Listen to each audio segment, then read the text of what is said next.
I'm the soundtracker, and I have got a giant story to tell. Now, I'm still kind of pinching myself to make sure everything that happened was real and I didn't somehow just dream the whole thing up.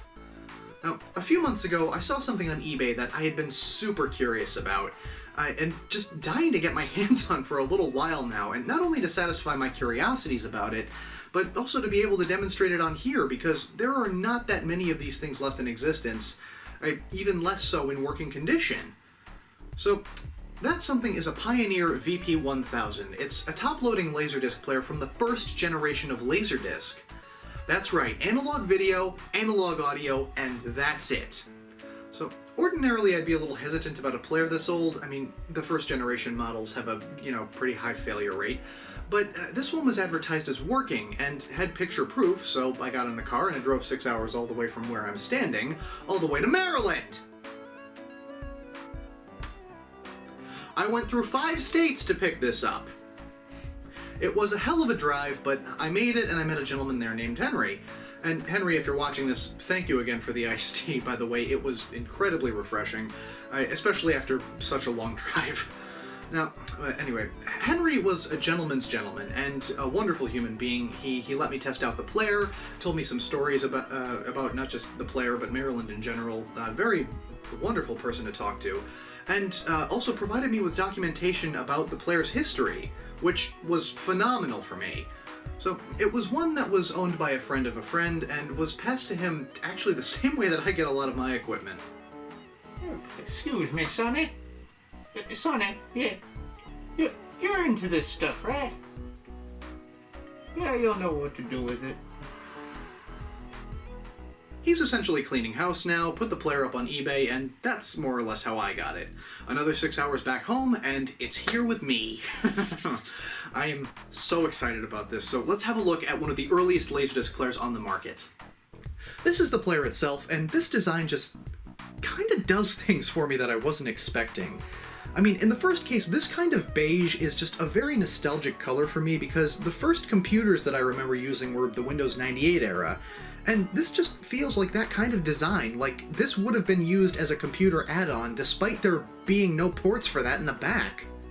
Furthering that ideology, the button layout on top is just utilitarian in all the right ways. I mean, I want to be part of mission control with this thing. The future is now, and it's in my AV room! Starting at the top of the control panel, we have indicator lights for the 2 Laserdisc formats, CAV and CLV, which are standard play and extended play respectively, as well as a standby light, which flashes when the player is figuring out commands. A little further down from that, we have chapter and frame buttons, as well as a number pad here, and a search button for direct access on the disc, but more on this in a bit. Just below that is the next bank of commands for more fine-tuned controls of a disc. We have still step here, slow motion here, scan here, and fast ×3 in either direction, forward or reverse there, all of which allow you to search across the timeline of a disc, but more on that in a bit as well. Just to the left of that is a speed control, which operates the slow forward and reverse buttons, and below that we have the audio cutoffs for the left and right channels. Then at the base of the control panel, play, pause, reject and open, and of course, power. This machine looks magnificent in operation. I mean, the minute you turn it on, most of the buttons light up and look amazing. I wasn't expecting this when I first turned it on, but I am floored by this because I love switches with lights in them because they are a brilliant touch and make the machine a lot more pleasing to look at. I mean, not to mention, it's easier to tell at a glance what the machine is doing at any given time when the buttons are lit up like this.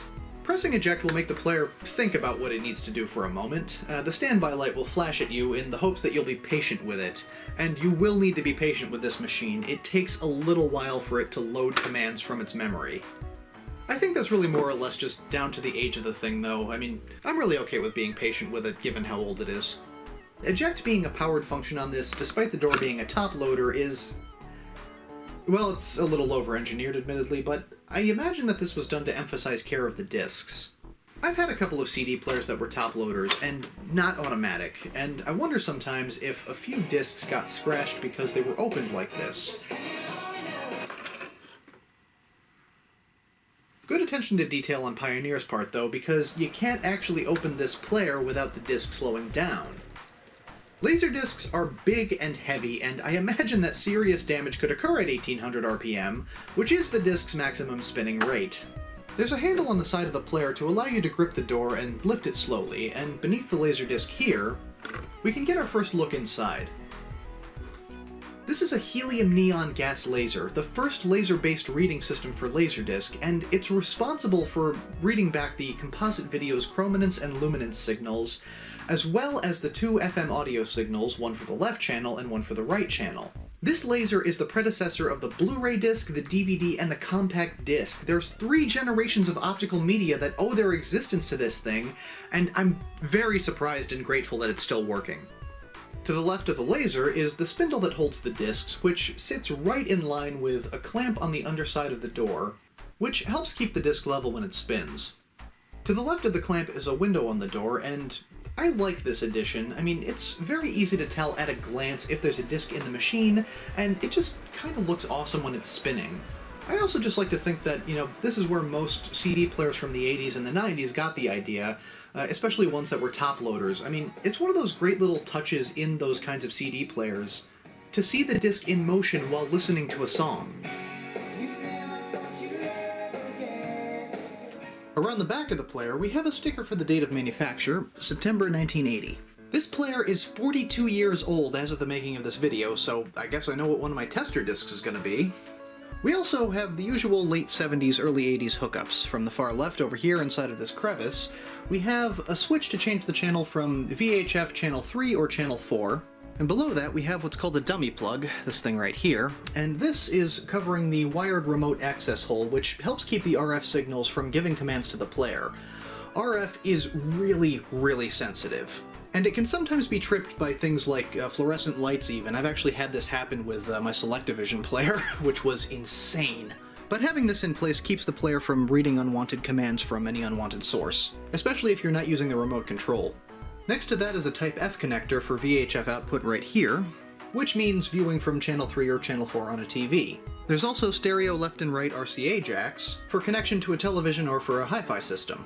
Beyond that is another Type F connector here, and this one is really weird because that is the composite video output. The manual talks about this as though composite was for just special viewing from a specific monitor, which I guess must have been the case at the time. Most TV sets in 1980 only had antenna leads for getting picture and sound to the TV set, so Laserdisc having so many dedicated video outports this early in the format is just good planning. Just get a coaxial Type F to RCA adapter and you're good for composite video. This screws on and you'll get the video signal from the format as it was intended. On the far right over here we have pass-throughs for what would have been antennas connected to the TVs at the time.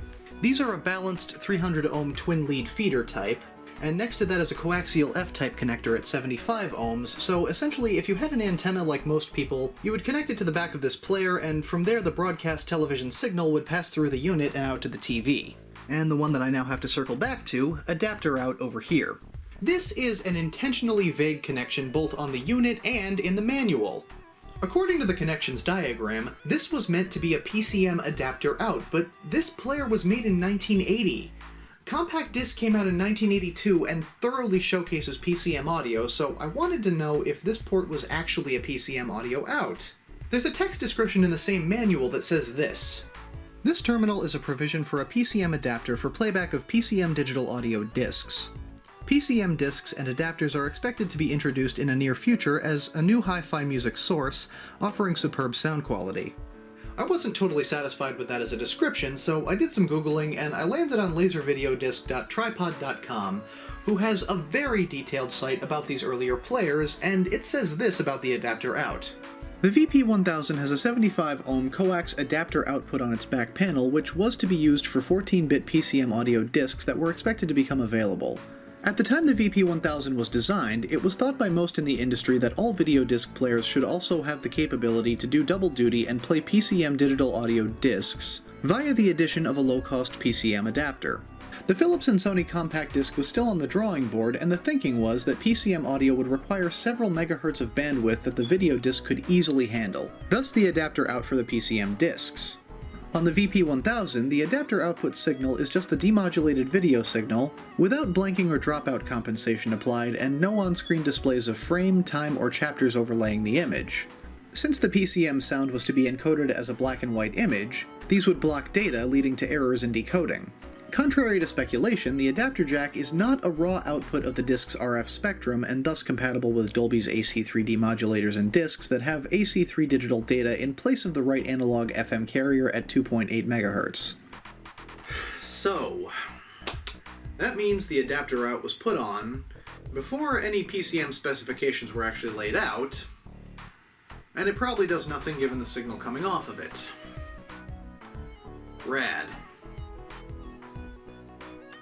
Still, though, I wonder if... You know what? If it is supposed to be for PCM audio, and quite a few Laserdiscs do actually have PCM audio on them, I wonder if... You know, I have a couple of tests that I'm going to run on this machine, actually, so stay tuned for that. For now, though, let's cover what we know is working, because this player has a lot of same but different ways of operating compared to more modern Laserdisc players, and I think that's really cool. Composite video and stereo audio out is going into my computer's capture equipment, so you'll see firsthand how all of this operates and see what's affected on screen. This being a first-generation player, all it's capable of is playing Laserdiscs and using the conventional analog audio tracks on the disc. Most Laserdiscs also have digital audio alongside the analog audio, but analog was mostly kept on for backwards compatibility with these older players. So we have a few controls to go over, and the amount of functionality that you get out of this thing will very much depend on if you're running a CAV formatted or a CLV formatted disc. I'm going to start with CLV, which stands for Constant Linear Velocity. This is a formatting type which allows the disc to be an hour long on each side, but removes some of the functionality as a result.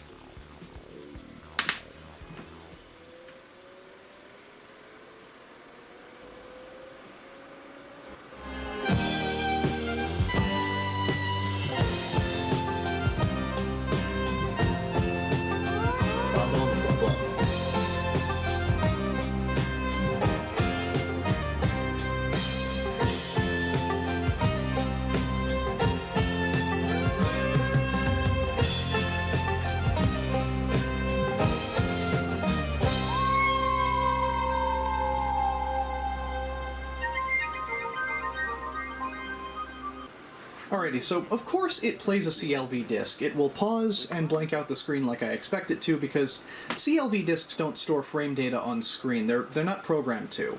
So hitting play will continue the video like you'd expect, and now we can go over the more interesting stuff, and there is a lot of interesting stuff to cover on this machine. So in the first case, CLV discs are encoded with chapters, so if you're looking for a particular section on the disc, the first thing you're going to want to do is reference the jacket's chapter section. So on the index here we've got, let's see, I want to go to 29 since I'm on side 3, Deep Thought, the Ultimate Question. So, the first thing I'm going to want to do for this particular player is hit the search button, and it will show the chapter number since it's recognized a CLV disc. Type in the number, which was chapter 29, and hit search again, and then wait for the player to figure out where to jump to.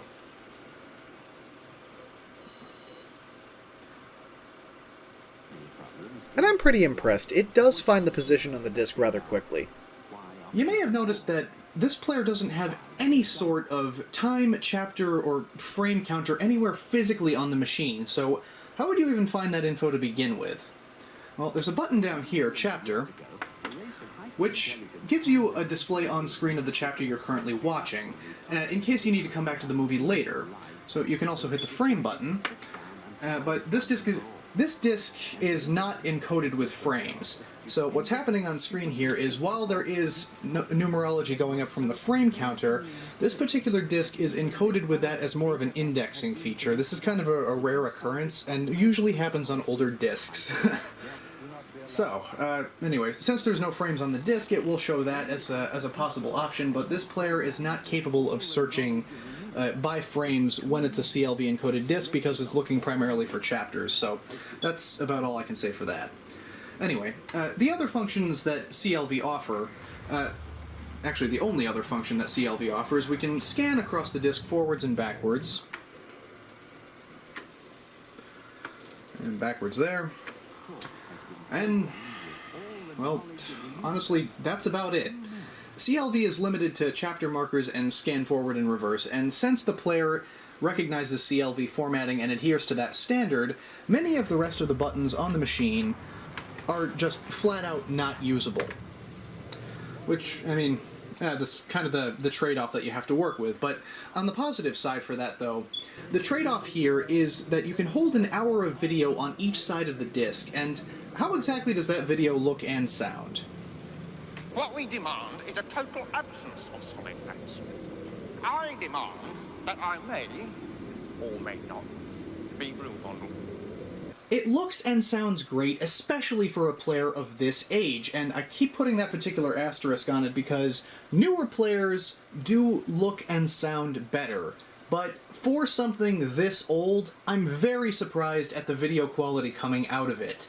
The laser picking up the video does need a little bit of calibration, though. There's a tiny little bit of banding happening on screen, more from the VP1000 than from any other player that I have. You can see a kind of striped pattern happening that's just a little bit off color across the middle top of the screen. It seems to happen more for yellows and flesh tones than anything else, but ultimately it's just not a big deal for me. I stopped noticing it after a while, and besides, I mean, it's something that's only specific to this player. I have other players like the CLD 1070 here, which reproduces the picture in a cleaner and more accurate tone as you're seeing here. As for the audio, it's crystal clear with no issues so far, but I'll give more specifics on that in a bit once we're finished talking about the video side of things. It will, of course, take a little while for eject to pop the lid open, but I'm okay with that. It's old, and these things spin pretty fast, and I'm sure damage could happen to a disc or a human being if you just walked up and took it out while it was rolling at 1800 RPMs. So, anyway, on to the next disc. CAV, or Constant Angular Velocity, is formatted to store video frame by frame, so most of our controls are going to pertain to that particular formatting type. Now, CAV discs are a little more fully featured, but the discs only hold 30 minutes of video each side. So most of the time the choice is, do I want to see every single frame of video in a scene, or do I want to do less disc swapping? 30 minutes aside will mean getting up to change and flip over discs a lot in the course of a movie, and, well, that can become kind of a pain very quickly. Some later players do include the advent of automatic flip, and that is a really nice feature, especially if you're going with CAV discs. The disc is running now, and if I hit the frame button, you can see the player counting up each and every individual frame of the disc. So let's say I want to jump to a particular frame. Now, because this disc has both chapter and frame markers on it, what I want to do is hit the search button. See, it still says chapter, come over to frame, and let's see, what frame should I just pop into this thing? 1775, let's try that, sure. We ought to pull something up. No. Aha! We got dots in there! Sweet! Alrighty, so let's get rid of the frame marker and start it rolling again. Alright, so here's where things get a little bit displaced from my traditional Laserdisc knowledge. So on most players, if you hit pause, there will be a still image from a CAV disc, and this Laserdisc player doesn't do that! So, in order to have a still image, you have to start up here at the still step key, and go from there. This threw me when I first got the player. I was worried it was broken, and I'm so glad it's not. Anyhow, keep advancing the button to go frame by frame, forwards or backwards in either direction, with some of the best precision that I have ever seen. I mean, this is awesome to see on a format from 1978. I mean, holy crap! You can't do that on VHS! The next set of buttons down here is a slow advance, and this is tethered directly to this potentiometer here. Slow advance will start the movie advancing with no sound, and this is where it gets a little more interesting. So the slider there is set to normal, but a slow shift to the left, and the timing of the advance of the film slows down. This is an insane amount of control to have over a disc as it's playing, and it works in reverse as well. So you can slow a movie down to basically a crawl. One frame of video will advance every few seconds on the slowest speed, and Unfortunately, this slider only works with the slow advance buttons, but I still think that's an incredible addition to this player. So, next we have Scan, which of course works with this format as well. Scan forwards and backwards to find a spot on the disc, just as you would with a CLV disc. Now, then there's Fast Forward and Reverse, which also works here, but not on the other one for some reason. Now, I've always wondered why that was, but I guess it was just easier to keep track of frames than it was to keep track of chapters. I would like to point out at this time that all of the functionality that you've seen so far does also come with the convenience of a remote control. I suppose comes with is a little bit of a strong term for this, because for this player, you had to buy the remote separately back in 1980. This player did not ship with a remote. So, of course, I bought one of those too. This is one of the chunkiest remotes I have ever seen, and it takes 3 AA batteries. That is incredible to me, but for those 3 AA batteries, you don't have to get off of the couch to control the player. All of the functionality of the unit is right here in the palm of your hand, and available wirelessly via the infrared emitters on the front. However, with this being infrared, you need to be right in front of the player, or at least in the direct line of sight of the player, for the infrared to work. If it's blocked by anything, it will not transmit the signal from the remote to the player. Fortunately, Pioneer thought of this, and they included a wired option for the same remote. So basically, if you have this cable, which is a 3.5mm mono-to-mono male-ended cable, you can connect the remote here on the side to the back of the player here and have wired full control. I mean, it is still just a remote, but I love the amount of thought that went into this, from choosing a wired or a wireless connection to the fact that the buttons on the unit all light up when they receive a command from the remote. That is so cool! There's 2 buttons that I haven't pressed yet though, and that's exactly what we're going to go over next. Audio controls. Most Laserdiscs have 2 sets of audio tracks. One set is analog and the other set is digital. This particular player is analog audio only because of its age, and there are 2 independent switches for audio, one for the left channel and one for the right channel. So, this was done entirely on purpose. Early on in the format, the idea was you could either have a stereo program like the Laserdisc I'm currently playing, or perhaps use it as a multi-language tool. For example, have, say, the left channel be the English track and the right channel be the Spanish track. When they were inventing the technology, I guess they were trying to think of different ways to make it versatile, and I think this player really showcases that with audio alone. You said you've got a T-Rex? Uh-huh. Say again. We have a T-Rex. Side note, this function comes in handy for discs that are AC3 Dolby encoded. Some Laserdiscs have Dolby Digital 5.1 surround sound encoded on them, and the Dolby Digital surround soundtrack is encoded and stored on the analog audio right channel of a Laserdisc.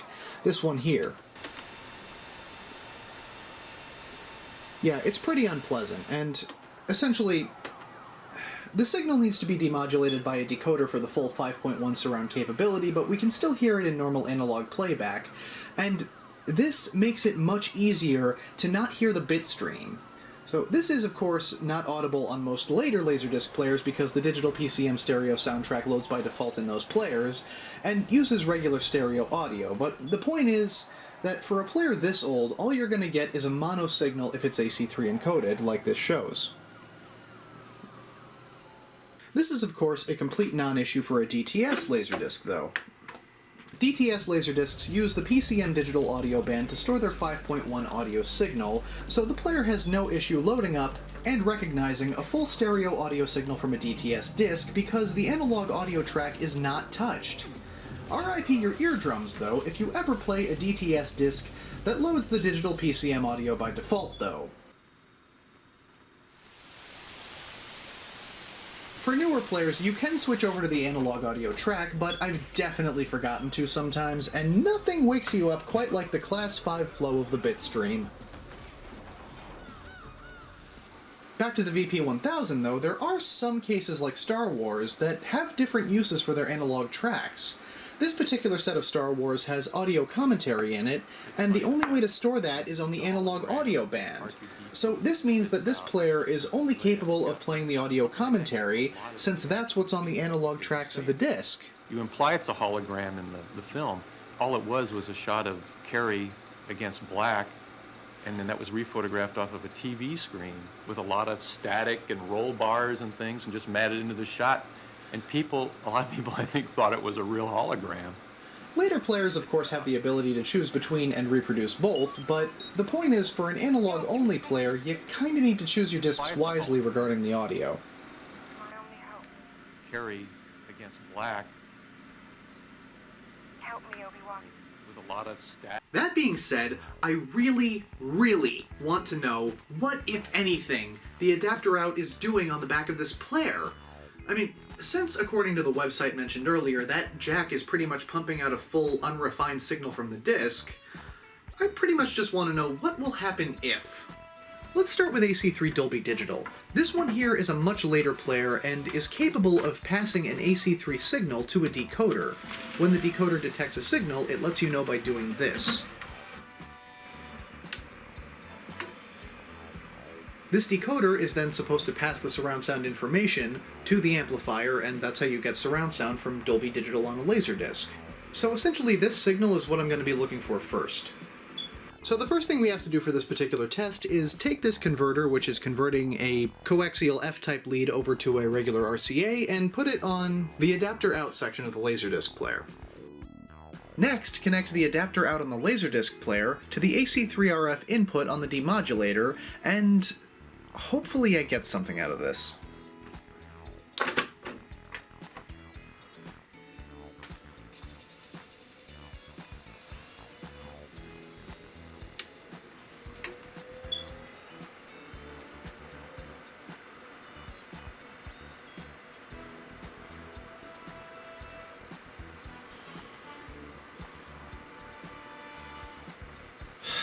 Well, it's been playing for long enough to establish as reading the disc, and unfortunately with this decoder, if the lights around indicating a surround mode don't come on, it's not detecting a Dolby Digital signal. So, unfortunately that means the player isn't outputting one. Test number 2. This same Laserdisc player also handles DTS. When a DTS signal is passed to the amplifier, it lets you know by doing this.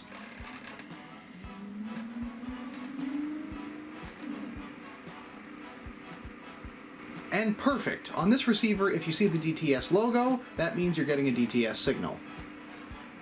The cable is still connected to the PCM input of the receiver, but now has to go over to the adapter out section of the Laserdisc player. The DTS signal is stored on the PCM audio band, and since PCM audio was what this adapter out was initially intended for in the first place, according to the manual at least, I'm a little more hopeful this will work.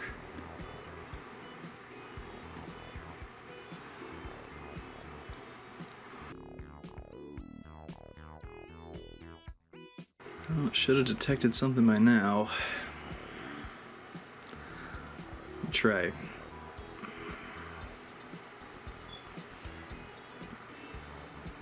Unfortunately, it does nothing for DTS, which is a kind of a shame because that was what was stated as the purpose in the manual. Just to round it off, I've also tried this jack against the RF input of a TV, as well as the composite input of a TV, and let's start with coaxial and see how that does.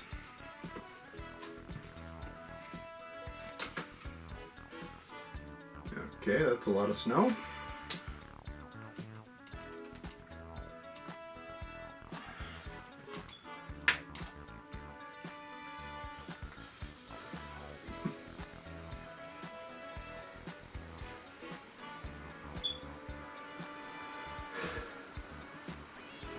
Well, unfortunately not a whole lot. Alright, well, that's 3 things tested and failed, I guess. One concerning the composite video source.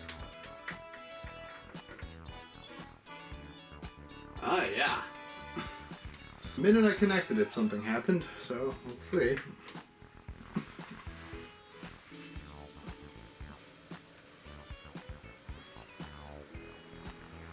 What the hell? Oh shit! It's actually doing something! The Mask of Zorro is playing out of that adapter out jack in the back. What the? I guess it's just a video signal then. I wonder what it'll do for sound. The volume's up about 15, I should be able to get some sound out of that.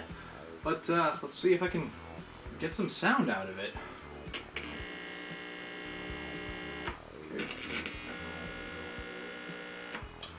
Well, that's two kinds of feedback, but it's displaying video.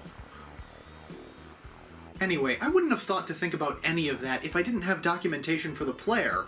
And this player came with loads of documentation. I mean, let me show you a couple of these things here, because this is awesome. So here's the stack of paperwork, and I do think this is just as important to go over as the unit or the remote control or just all the features that were involved, because it kind of gives you a glimpse into the time period that the unit was purchased. I mean, for starters, we've got this awesome brochure. I mean, this, I don't know whether or not this like came from like a trading floor or something and somebody just kind of poured over it, but like the stuff in here is amazing.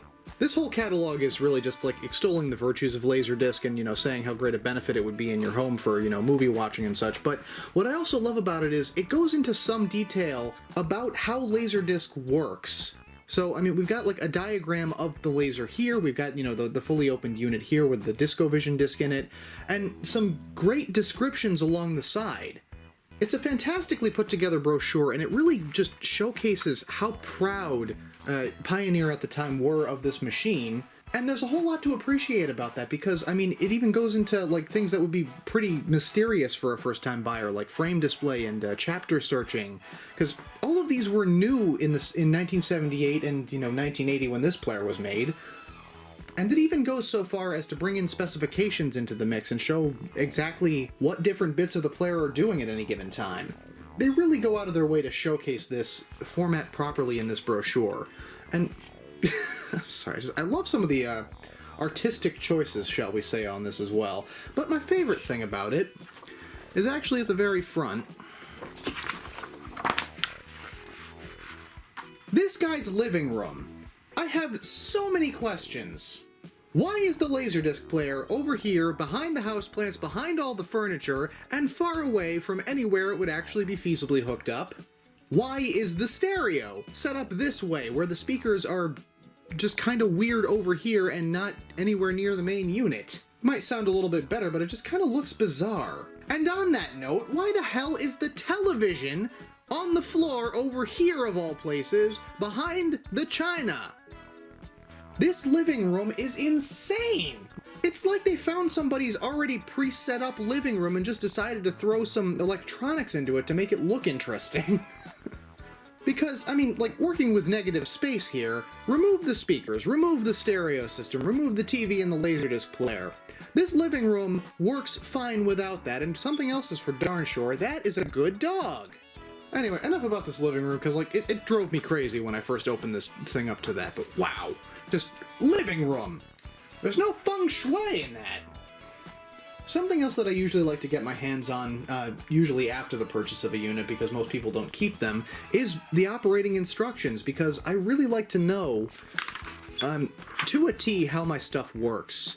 And the thing about these is, you can also get some great information out of these old operations manuals, not only about the unit itself, but about like different connection points and about different ways of hooking it up. And they answer a lot of questions, like I wouldn't have thought about the PCM adapter, for instance, because it just says adapter out on the back of the player.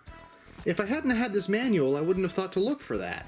But yeah, if you can find original documentation and original manuals like this, these are a great resource to have, especially if you're, you know, trying to figure out how to work with an old obscure piece of technology, because older manuals quite literally cover everything because the technology was new at the time.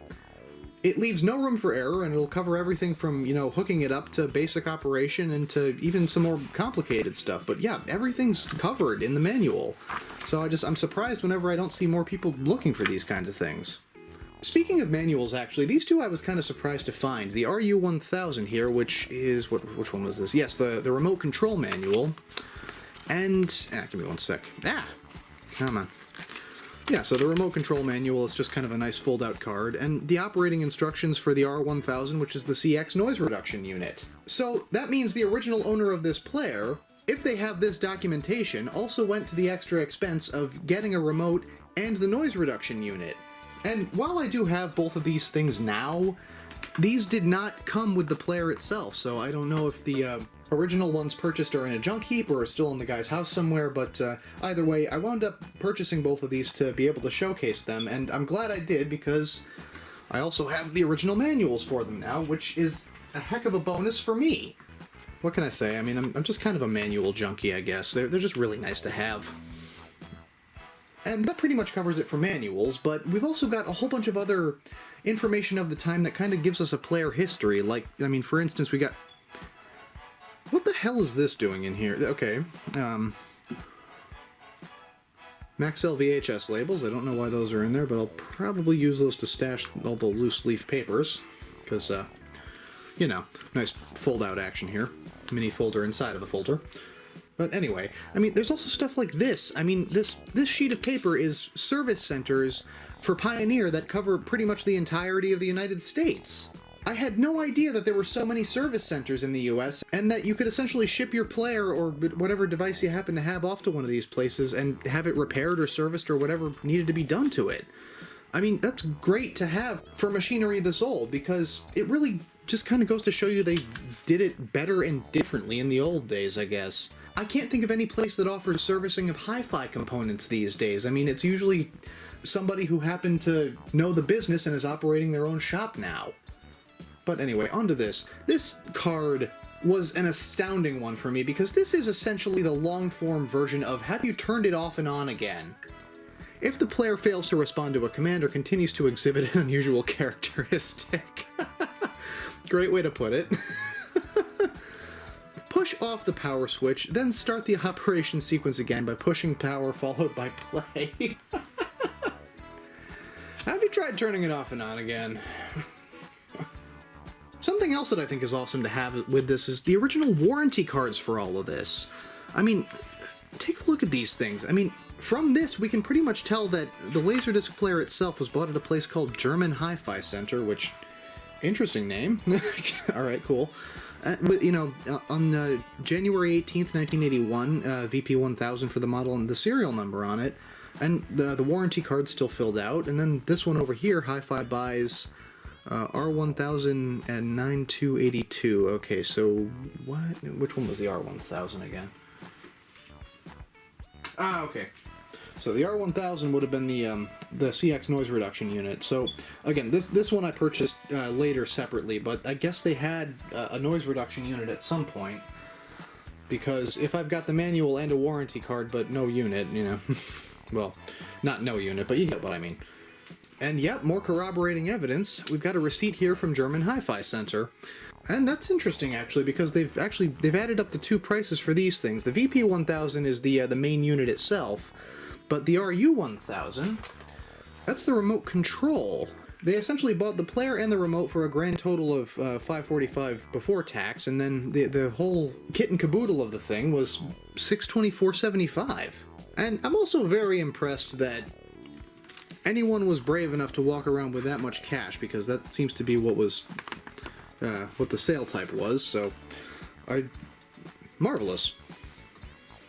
I'm also quite happy to have this other receipt, because I think this gives me a little bit more of an answer as to why my particular unit is still working when so many others have pretty much bitten the dust. This is a receipt for a warranty claim from Pioneer. It states here that the customer complained it wasn't playing, so where's the date on this thing? Ah, here it is. Yeah, so 7/21/1982. This thing quit working at some point in 1982, and they had the VP1000 pretty much taken in for a repair under warranty. And the slight details of that are down here.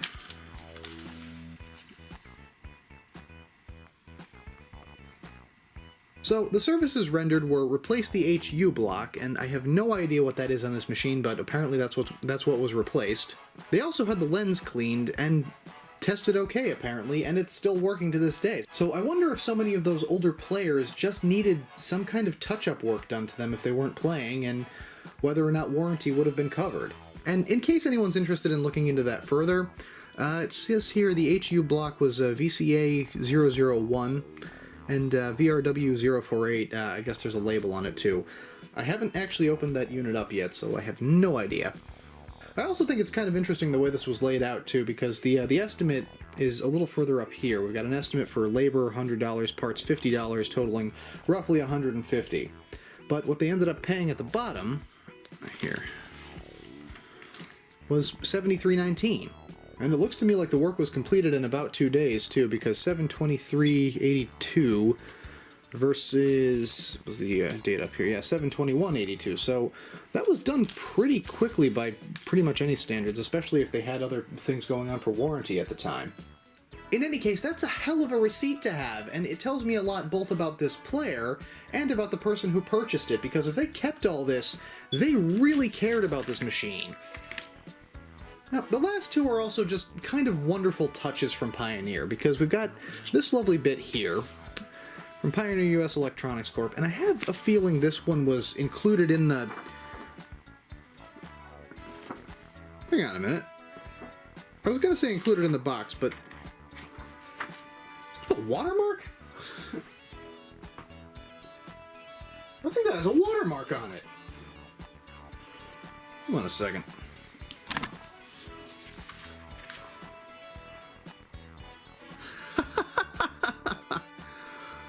My God. National Bond 25% cotton fiber. This Pioneer paid for some quality paper. That's awesome. Pioneer, my hat's off to you. Anyway, as I was saying, I think this piece of paper was included in the box because, I mean, there's no folds on it in the first case, but it's also just like a very, very nicely printed piece of card, you know?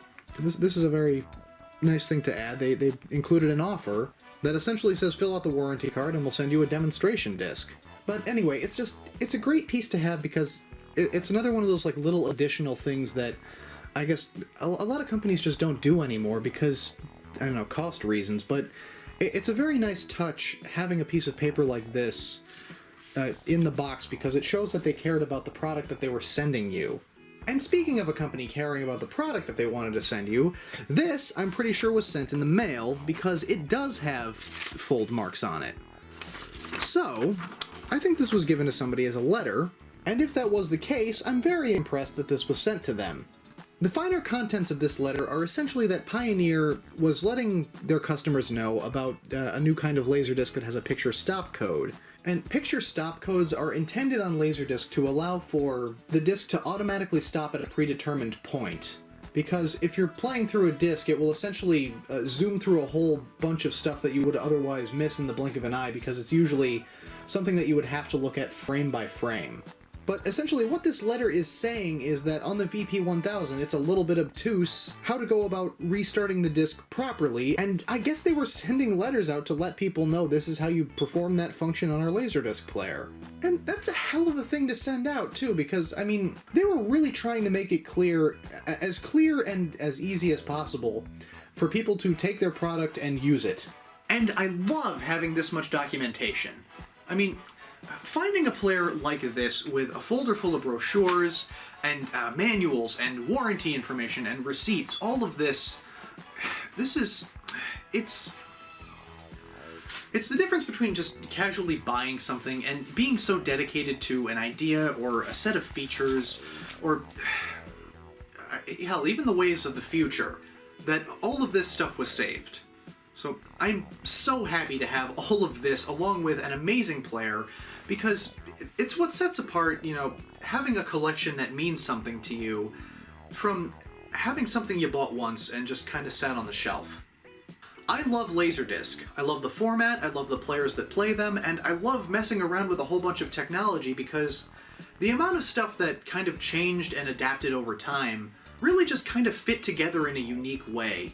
And I want to experience the different forms and flavors and kinds and types of Laserdisc as they came out of the factory. It just seems to me that there's a lot to appreciate about the whole thing. I mean, it might be old, it might have standard definition video quality, it might be a lot of stuff, but there's a lot of effort that went into not only the player itself and the format itself, but as changes adapted over time, there's also a lot to appreciate for those changes and the benefits that they added to the format. And that's something else I want to look at too. So anyway, thanks for watching, and if you like this video, you know what to do.